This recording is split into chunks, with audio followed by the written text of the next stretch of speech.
des plus grands gestes d'amour qu'on peut avoir envers soi, c'est de se permettre de ne pas toujours être aimant. Tu as le droit d'être parfois impatiente, irritée, non disponible, pas la petite fille gentille, bienveillante. Sinon, on s'enferme dans une image de gentille personne et c'est pas ça qu'on veut que ça vienne du cœur. Et quand ça vient pas du cœur, c'est qu'il n'y a pas de disponibilité, foutez-moi la paix. Je suis complètement à l'aise de dire, quand je ne suis pas disponible, foutez-moi la paix de votre amour. J'ai besoin d'aller dans mon intimité, de prendre soin de moi. Et il y a parfois une grande disponibilité, mais parfois pas.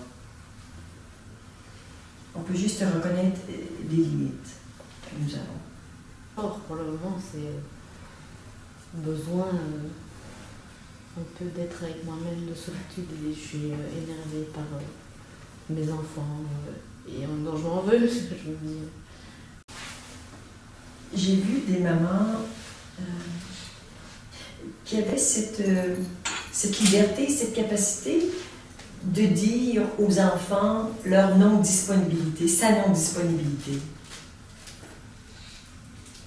Je ne sais plus où j'ai vu ça, mais une maman qui le faisait tellement bien, qui arrivait de travailler, elle n'était pas disponible pour le repas, les devoirs ou pour s'occuper des enfants, elle était complètement crevée. Et elle le disait aux enfants qui tombaient dans le rôle de prendre soin de la maman. Et lui apporter un petit biscuit, qui prenait soin de sa maman, jusqu'à ce qu'elle ait récupéré ses forces et qu'ensemble on puisse s'occuper du repas. Mais les enfants sont capables de faire ça si on leur demande, si on leur dit. Et quelle intégrité envers ses enfants, mais aussi ses amis, ses compagnons de vie, de dire « Désolée, je ne suis pas disponible.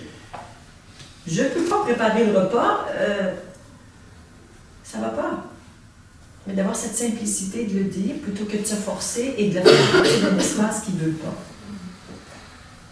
Et finalement, il n'y a pas de culpabilité, il y a juste être honnête, de dire, ben oui, c'est comme ça.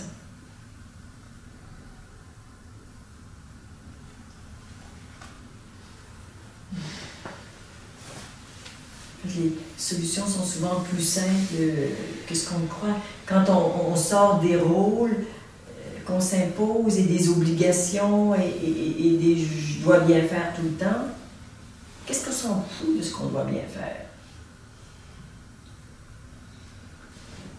On a un long chemin à parcourir pour arriver à s'offrir cette liberté, non pas d'être parfait, mais d'être soi.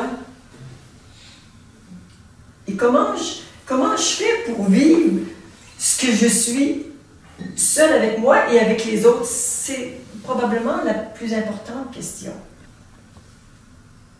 Je veux bien repousser mes limites quand c'est possible, mais parfois je veux juste composer avec les limites que j'ai.